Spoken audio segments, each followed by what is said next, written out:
cold. My wings came cold. I personally am not going to tip anybody who is bringing my pizza late. I'll be honest, this is one of the craziest stories I have heard in a very long time. This woman right here was arrested for stabbing this woman 14 times while she was pregnant over a $2 tip. Now, there's one thing that really confuses me in this whole situation, and I'm going to let you know what that is so you can see if you can figure it out.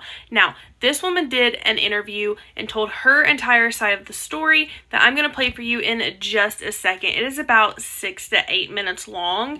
It's a detailed story. But the biggest part that I am a little bit confused about is the fact that her total was $36 and she handed this girl, she said, two 20s and a 10, but didn't want to leave her a tip because her food was cold, it was late, etc., etc. If my total was $36 and I was not planning on giving a tip, I would give two 20s, no 10. That's the part that's confusing me. Why did she give her two 20s and a 10 if she planned on giving her no tip? Because then she had to stop her and say, wait, where's my change? And I personally would think, too, that they were tipping me $12. No, she wanted her change back. She said they don't do change, so that she ended up keeping the $2 and she handed her the 10 back. But I don't understand why she gave her the 10 in the first place, if that makes sense. I don't know. Maybe I'm missing something. But this girl did an interview. I'm going to play it for you here. As soon as we have any updates, I'm going to let you know because this case is wild. So make sure you hit the subscribe button so you don't miss a single thing. Here is this lady's interview. Cold. My wings came cold. I personally am not going to tip anybody who is bringing my pizza late at an awkward time and my pizza is cold and at night. So I was already kind of getting confused. Like, I already felt a little weird about it, but I didn't think anything of it. So when I got to the door, she seemed very sweet. She had her hair down.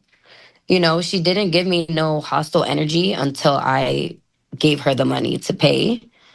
Um, the pizza and like the order, it was about $33. I gave her two 20s and a 10. So I gave her $50. I'm expecting to receive like $17 change back, which I was going to give her a tip, like I do to everybody that delivers my food. But being that it came late, being that my food was cold, being that it was an awkward time frame, and as soon as I handed this woman the money, she walked away out the door and my door was still cracked open because I'm expecting my change back. And she just tried to walk away. And I was like, this is how I said it. This is exactly how I said it. Hey girl, I need my change back. And she was like, oh, you need your change. Well, we don't offer change. So she ended up with a $2 tip, which I honestly felt like she didn't even deserve because my pizza was cold. It was super late. I was just like, she's already giving me attitude.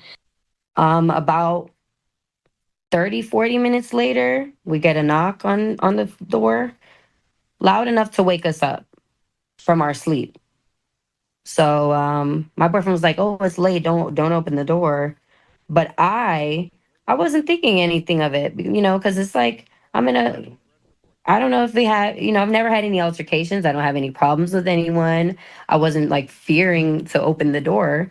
I don't know if it was a neighbor maybe asking for something, the hotel lobby manager is coming to say something to me because it was very odd. We didn't invite anyone over. So I'm like, okay, I'm curious to know who it is. Um, I didn't look through the window or the peephole because I didn't think anything of it. I was half asleep. We had just ate. I woke back up. I opened the door. As soon as I opened the door was cracked. I cracked it open. As soon as I cracked it, she put her foot on the door. And both of their backs were facing me. I couldn't see their face. When I opened the door, they both had their backs towards me. And as soon as it opened, she kind of kicked the door with her foot and like rushed herself in. And they both just rushed in and she locked the door behind her. As soon as I saw that she locked the door, I realized the situation was a lot more serious than I thought I expected. It just kind of happened so quickly. And from there, as soon as he came in, he pointed the gun at me. Then he pointed the gun at my daughter. I put my hands up. I said, whoa, whoa, whoa, whoa, I have my child. We don't got nothing in there. What's going on? No one said anything. I just said, I got my daughter. What is this? What's going on? They had ski mask on, so we could only see their eyes and their eyebrows, and like their body frame. But I could not. They were not recognizable at all. I was like, who are these people? What is going on? Like it just caught me by surprise. And once I realized the like severity of the situation, I'm like, oh my God, these people came in here to hurt us.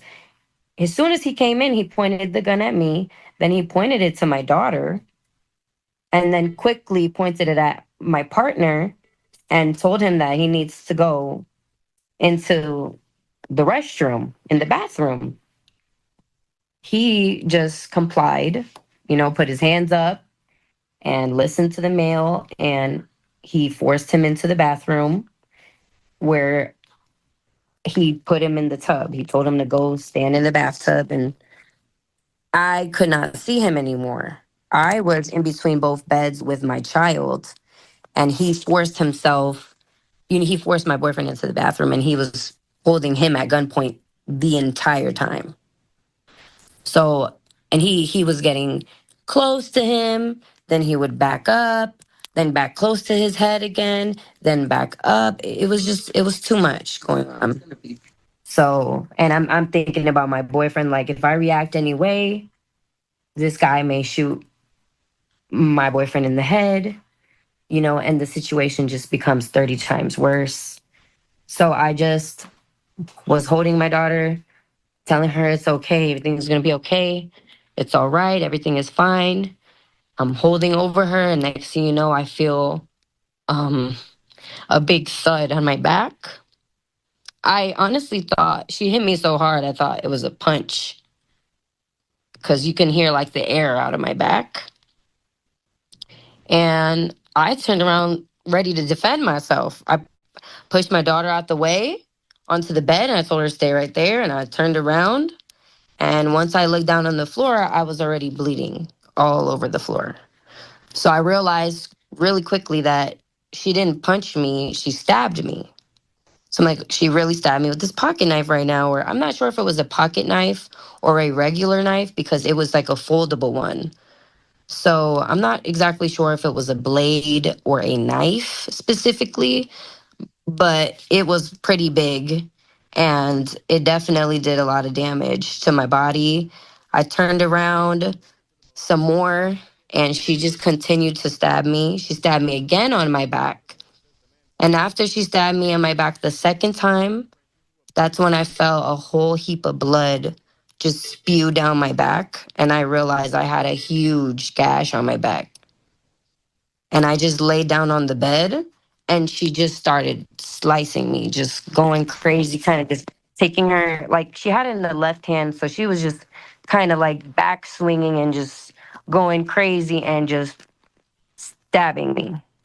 This really taught me like the willpower I didn't even know I had, so it's definitely a big impact, very different change.